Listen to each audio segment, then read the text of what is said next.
This is part 2 of the Section 8.5 video series. The first part dealt with solving exponential equations. The second part of the video series is on solving logarithmic expressions or logarithmic equations. So first thing we need to know is what a logarithmic equation is. All a logarithmic equation is just an equation in which the logarithm includes a variable.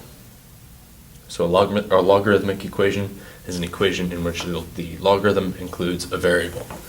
So likewise, like we had with exponential equations, the exponent part had a variable in it, and we were just solving for that variable in the exponent. In this case, we're going to be solving for a variable that's inside a logarithmic expression or equation. And it's a two-step process here. First step is we have to raise both sides of the equation to the base b of the logarithm to eliminate the logarithmic expression. So the first step is raising both sides of the logarithmic equation to the base b of the logarithm to eliminate the logarithmic expression. Remember, logarithms and exponential functions are inverses of each other, so they undo one another. And then the second step, hopefully at this point the logarithmic expression should be eliminated or reduced completely. Solve for the variable that we're looking to solve for. So the first step, raise both sides of the equation to the base b of the logarithm to eliminate or reduce or simplify the logarithmic expression, and then solve for the variable.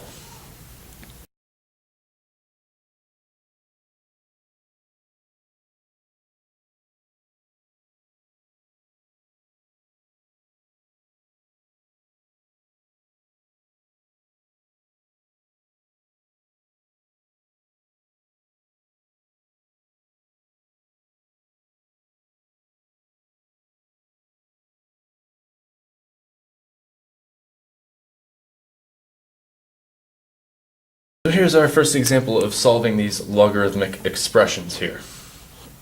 Example A, log of 3x plus 1 equals 5. This is a common logarithm, so it uses base 10. So the first step is to raise both sides to the same base as the logarithm. In this case it's a 10. So all we have to do is raise both sides by power of 10. So we get 10 times log 3x plus 1 equals 10 to the 5th. Well, on the left side here we have a 10 to a common logarithm. That means the exponential part and the logarithmic part will undo each other since they are inverses. We'll just get 3x plus 1 equals, and 10 to the 5th is equal to 10,000.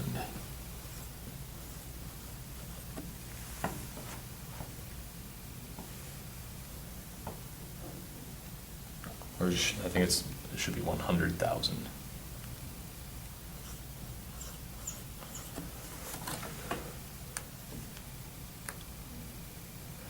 So we have 3x plus 1 now equals 100,000. And now it's pretty self-explanatory. Just solve for x, subtract 1 from both sides. You get 3x equals 99,999, and then dividing by 3, get 33,333. And then if you were to take 33,333 and plug it back into the original, you get 3 times that quantity here, which is 99,999. Plus 1 is going to be 100,000. 10 to the 5th power certainly gives you 100,000, or 10 to the 5th. So x equals 33,333 certainly works as a solution. Alright, second example here, we have 2 times log base 3 of x minus log base 3 of 3 is equal to 2. Now it's important to note here, for some of these logarithmic equations, solving them, you may have to use logarithmic properties from Section 8 8.4 properties of logarithms, the quotient property, the power property, and the product property. So in this case, before we do anything, we have to identify which property we're using and combine it all as a single logarithm first, because we can't raise both sides here to using base 3. You just can't do it. You have to write it as a single logarithm first. So to do so, we have a 2 log base 3 of x. We could rewrite that as log base 3 of x squared minus log base 3 of 3. Well, log base 3 of 3 is just 1. So we get log base 3 of x squared minus 1 equals 2. And now we can add 1 to both sides because we have a log base 3 of x squared minus 1. So we get log base 3 of x squared equals 3. Well, now we can raise both sides to the cubed to the by a power of 3. So we get 3 log base 3 of x squared equals 3 cubed. The exponential and logarithmic part undo each other, so we're left with x squared is equal to 27. So our solution is x is equal to plus or minus the square root of 27. And because we introduced a square root, we have to include the plus or minus part.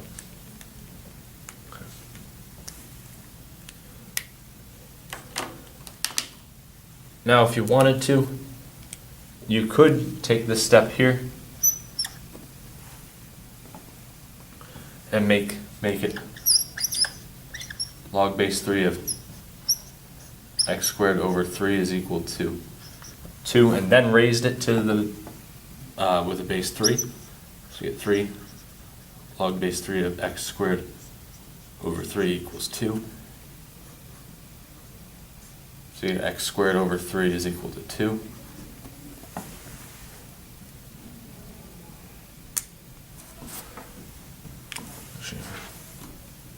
Had to also have to square both sides, or raise both sides to the same power.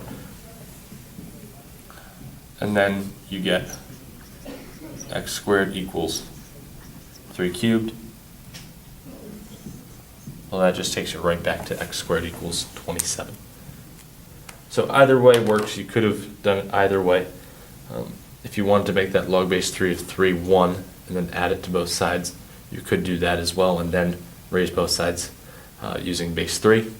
Or you could have combined this whole expression here as a single logarithm as log base 3 of x squared divided by 3 equals 2, and then raise both sides with a base of 3.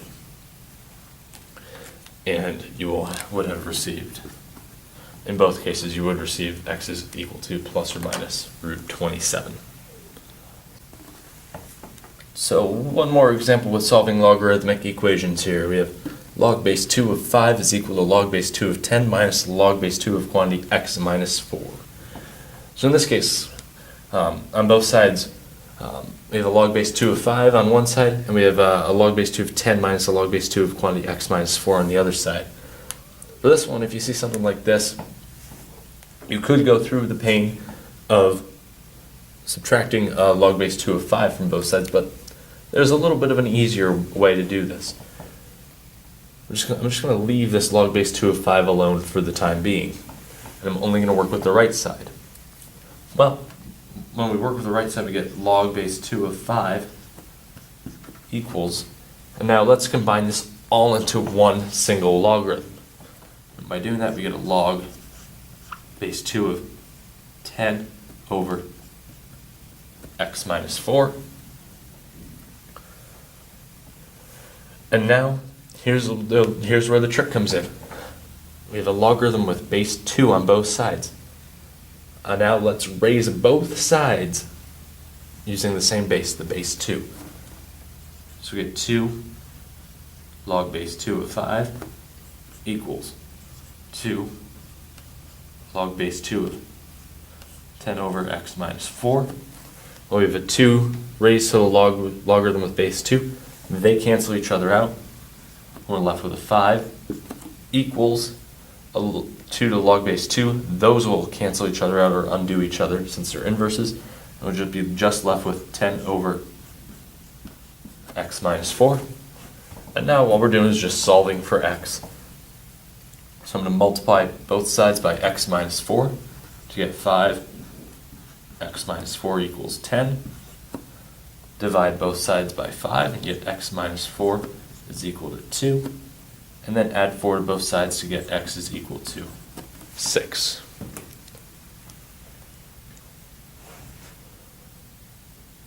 And then if you want to check that answer out, plug 6 back in here for x, and you get a log base 2 of 2. Well, log base 2 of 10 minus a log base 2 of 2. Combine them together.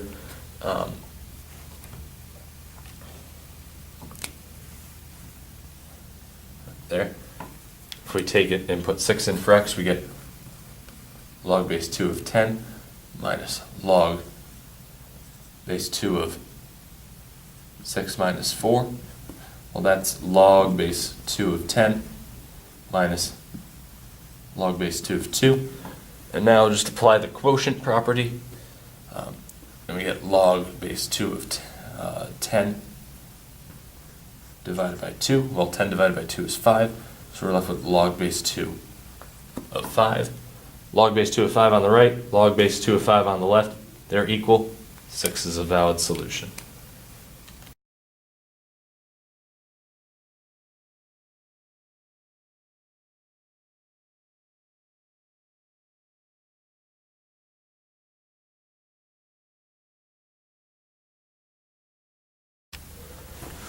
So,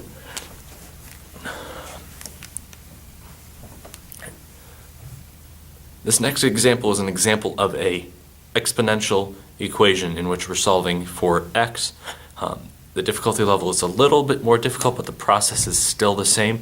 I think it's a good idea for you guys to see this type of a problem and know how the process would work to solve such an equation. So we were asked to solve 3 to the x plus 4 equals 7 to the x minus 3. Well, if you notice on both sides, we have the unknown variable x. So in this case, I'm going to go ahead and by the second method that we know of for solving these exponential equations, I'm just going to take the logarithm of both sides. I'm not going to take the logarithm of base 3 because we have base 3 on one side, but we have a base 7 on the other side, so nothing would cancel out. And I'm not going to take the logarithm of base 7 because we have base 3 on the other side, and that wouldn't cancel anything out. So I'm just going to take the common logarithm to start with on both sides. So you get log of 3 to the x plus 4 equals log of 7 to the x minus 3. And now we have a log of 3 to the x plus 4 and a log of 7 to the x minus 3. Let's yank these exponents out here in front by the power property to get an x plus 4 log of 3 equals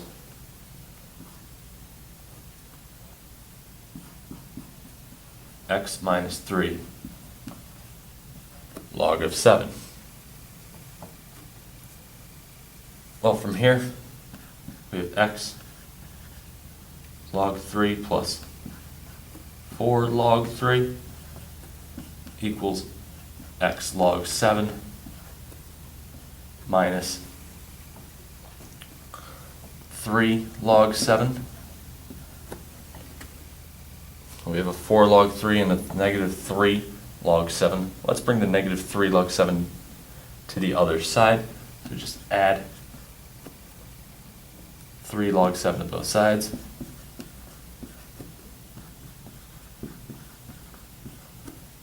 And let's subtract an x log 3 from both sides.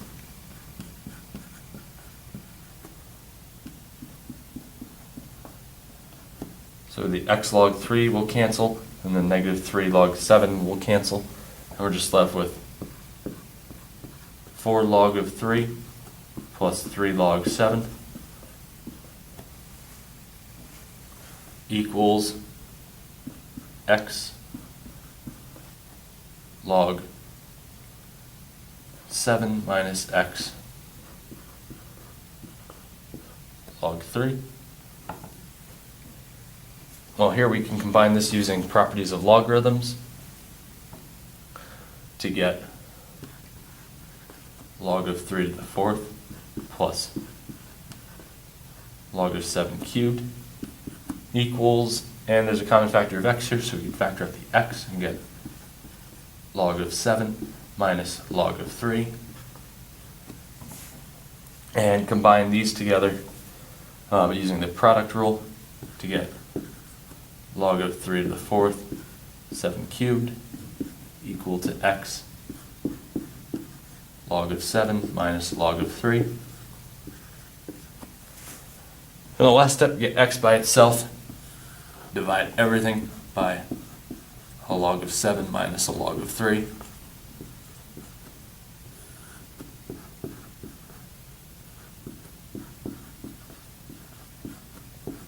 And that'll cancel that out, and you're just left with x is equal to log of 3 to the 4th, 7 cubed, over log of 7 minus log of 3.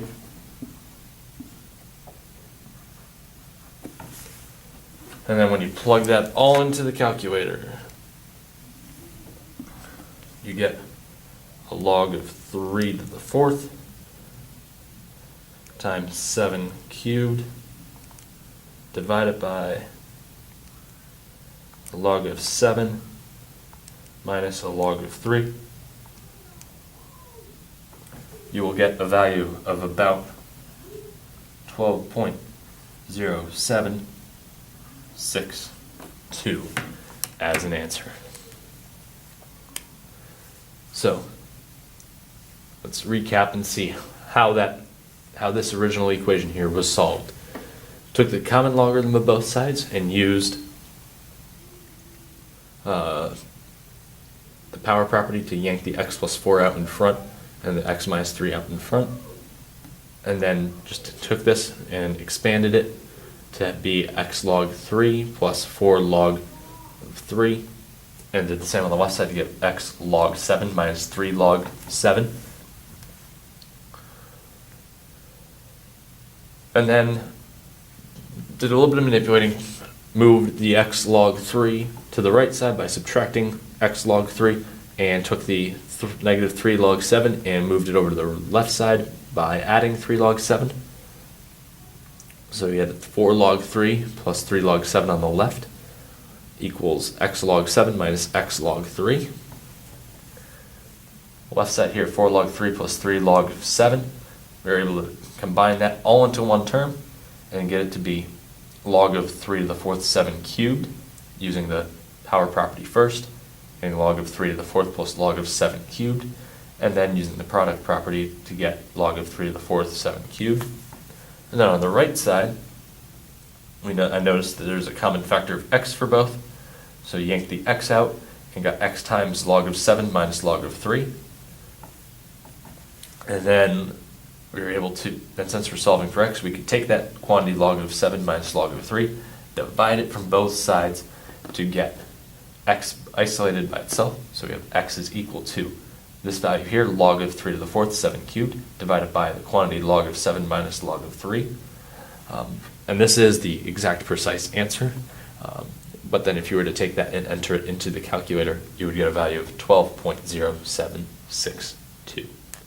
So a little bit more in-depth, but nothing too abstract or too complicated. Just to remember the properties that you're using to solve these equations. You should notice that there's a common factor in each of them. There's a common factor of x over here in the x log 7 minus x log 3, and just be able to yank that out and remember all the properties from section 8.4, the product, quotient, and power property. So a lot of ideas here at work, or a lot of concepts behind from chapter 8 here are being employed, and a lot of concepts that you should already know are being employed or integrated into solving this one equation for x.